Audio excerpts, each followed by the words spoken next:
Hello friends, सामान्य अध्ययन को समर्पित द सर्वज्ञ क्लासेस में आपका एक बार फिर स्वागत है। सुपरटेट 2022 को ध्यान में रखते हुए समसामयिकी और सामान्य ज्ञान विषय के अंतर्गत जो महत्वपूर्ण पुस्तक वाला टॉपिक है उसको हम यहाँ कवर कर रहे हैं। पिछली वीडियो में सुपरटेट के एनालिसिस को हमने देखा था, पेपर एनालिसिस में हमने देखा था कि महत्वपूर्ण पुस्तकों थे 68,500 में 3 क्वेश्चन तथा 69,000 भर्ती परीक्षा में 4 क्वेश्चन आए थे, इसलिए ये महत्वपूर्ण टॉपिक है। आइए देखते हैं आज की पुस्तकें। बाबरनामा का अंग्रेजी अनुवाद किसने किया? बाबरनामा मूल रूप से बाबर ने लिखी और तुर्की भाषा में लिखी। उसके अनुवाद अनेक भाषाओं में हुए हैं। मध्यकालीन भारतीय इतिहास को जानने का बाबरनामा एक महत्वपूर्ण स्रोत मानी जाती है। बाबरनामा का जो अंग्रेजी अनुवाद किया है वो लेडेन और रस्किन के द्वारा किया गया है। अंतर यह है कि लेडेन ने बाबरनामा का जो अंग्रेजी अनुवाद किया है वह मूल रूप से तुर्की भाषा में लिखी हुई पुस्तक से ही किया है, जबकि विलियम रस्किन ने जो अनुवाद किया है वह फारसी भाषा से लिखी हुई बाबरनामा से किया है। आइए अगले क्वेश्चन की तरफ चलते हैं। हुमायूंनामा की रचना किसने की? हुमायूंनामा बाबर की पुत्री और हुमायूं की बहन गुलबदन बेगम के द्वारा लिखी गई पुस्तक है। यह पुस्तक अकबर के काल में लिखी गई थी और अकबर के आग्रह पर ही गुलबदन बेगम ने इस पुस्तक को लिखा था। हुमायूं का इतिहास और बाबर का इतिहास गुलबदन बेगम ने अपनी स्मृतियों के आधार पर इस पुस्तक में अंकित किया है, इसलिए यह पुस्तक मध्यकालीन भारतीय इतिहास को जानने का एक महत्वपूर्ण स्रोत है। प्रश्न नंबर 3 की तरफ चलते हैं। निम्नलिखित में से किसने हितोपदेश का फारसी में अनुवाद किया? हितोपदेश जैसा कि हम जानते हैं, पिछली वीडियो में हमने देखा था, मध्यकालीन भारतीय इतिहास की प्राचीन भारतीय इतिहास की एक महत्वपूर्ण पुस्तक है जो नारायण पंडित के द्वारा लिखी गई। मध्यकालीन भारत में ताजुल माली ने इसका अंग्रेजी में अनुवाद किया। नेक्स्ट क्वेश्चन, तबकात अकबरी किसने लिखी? अकबर के काल में लिखी हुई तबकात अकबरी एक फारसी की पुस्तक है जिसको लिखा था निजामुद्दीन अहमद ने। तबकात अकबरी निजामुद्दीन अहमद की लिखी हुई पुस्तक है। नेक्स्ट क्वेश्चन की तरफ चलते हैं। क्वेश्चन नंबर 5, निम्नलिखित मुसलमान विद्वानों में से हिंदी साहित्य में महत्वपूर्ण योगदान देने वाले कौन थे? तो हिंदी साहित्य में महत्वपूर्ण योगदान अब्दुल रहीम खान खाना का दिया है। अब्दुल रहीम खान खाना ने रहीम सतसई जैसी एक प्रसिद्ध रचना की है जो हिंदी की रचना है। क्वेश्चन नंबर 6, अनवार सुहेली नामक ग्रंथ इनमें से किसका अनुवाद है? तो मध्यकाल में बहुत सी पुस्तकों का फारसी में अनुवाद हुआ है। अकबर के समय में विशेष करके एक अनुवाद विभाग स्थापित किया गया था। अनवार सुहेली फारसी में अनुवाद हुआ है। प्रसिद्ध पुस्तक पंचतंत्र का अनुवाद हुआ है। एक बार हुआ है सुल्तान हुसैन मिर्जा के समय में अनवार सुहेली नाम से। उसके बाद एक बार हुआ है आयर दानिश के नाम से, आयर ए दानिश के नाम से हुआ है जो अकबर के समय में हुआ। और उसके बाद एक बार फिर इसका एक अनुवाद हुआ जिसका नाम है कलीला व दमना, कलीला व दिमना। इस नाम से एक बार और अनुवाद हुआ है जो गजनबी के समय में हुआ था। इस प्रकार पंचतंत्र का अनुवाद अलग अलग समय में अलग अलग नामों से हुआ है। अनवार सुहेली पंचतंत्र का ही एक अनुवाद है। क्वेश्चन नंबर 7 की तरफ चलते हैं। अबुल फजल द्वारा अकबरनामा पूरा किया गया। कितने वर्षों में पूरा किया गया? 7 वर्षों में, 8 में, 9 में, 10 में।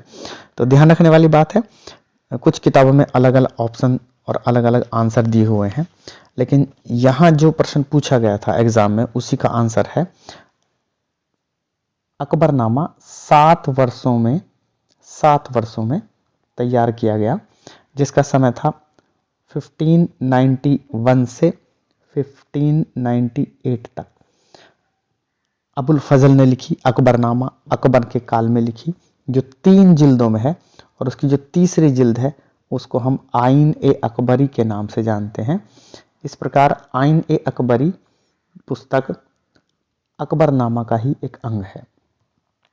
क्वेश्चन नंबर 8 की तरफ चलते हैं। मुगल काल में दरबारी भाषा क्या थी? तो मुगल काल में दरबारी भाषा फारसी थी। मुगल काल की दरबारी भाषा फारसी थी। या कहें कि मुगल काल में अदालत की भाषा क्या थी? तो मुगल काल की अदालत की भाषा भी फारसी ही थी। आंसर फारसी सही होगा। क्वेश्चन नंबर 9 की तरफ चलते हैं।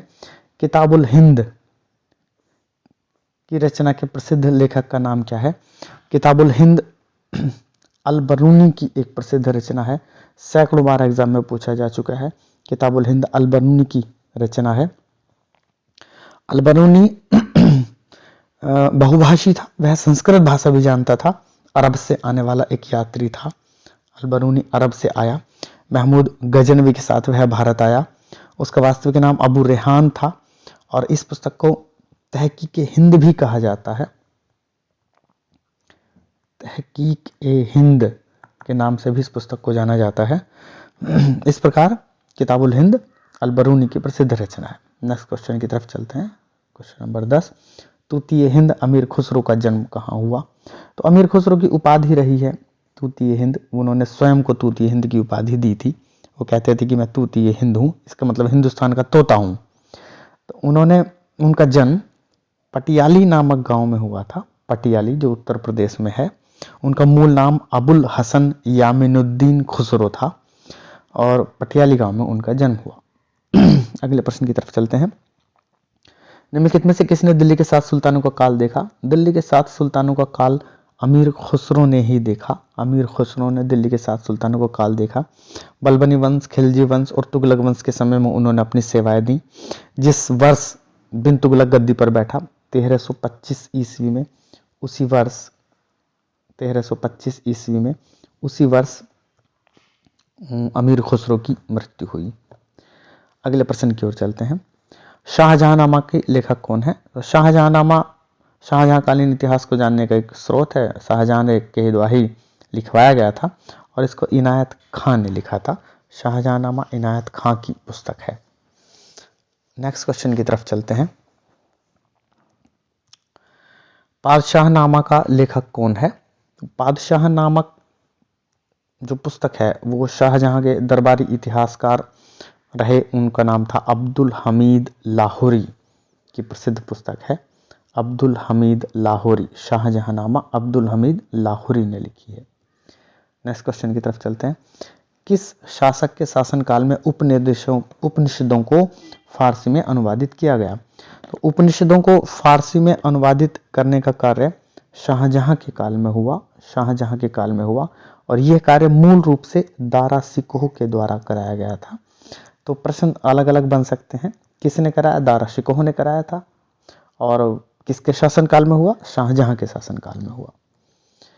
निम्नलिखित में से कौन एक संस्कृत के विद्वान की सहायता से दारा शिकोह द्वारा संस्कृत तैयार किए गए उपनिषदों का अनुवाद प्रस्तुत किया गया?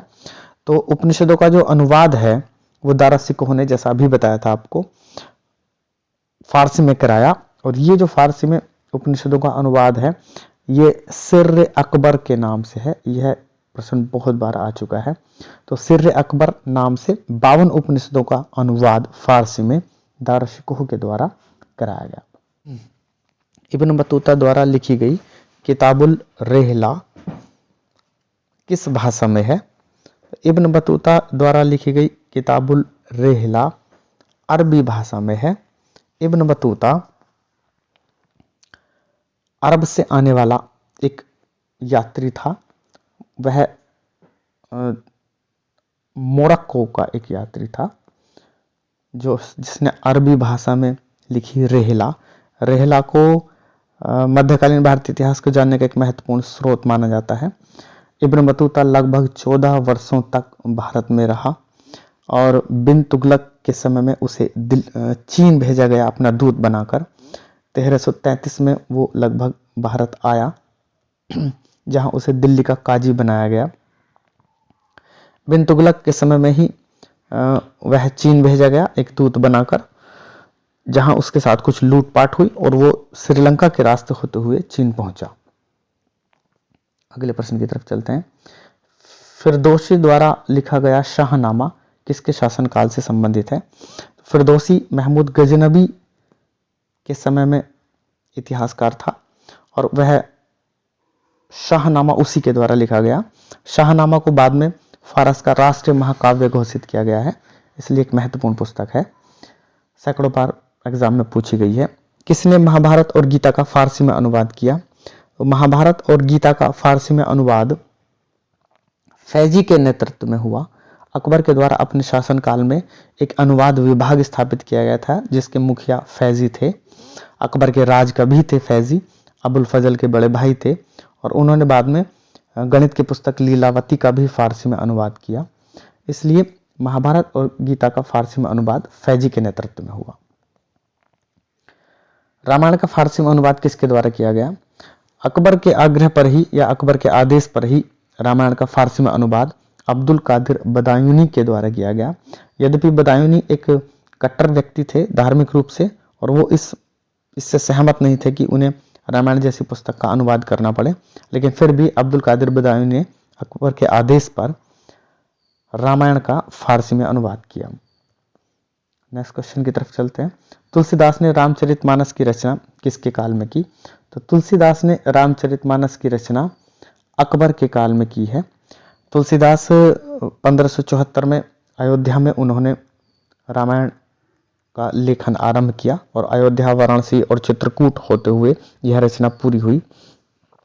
अकबर के समय में इस प्रकार रामचरितमानस का लेखन पूरा हुआ।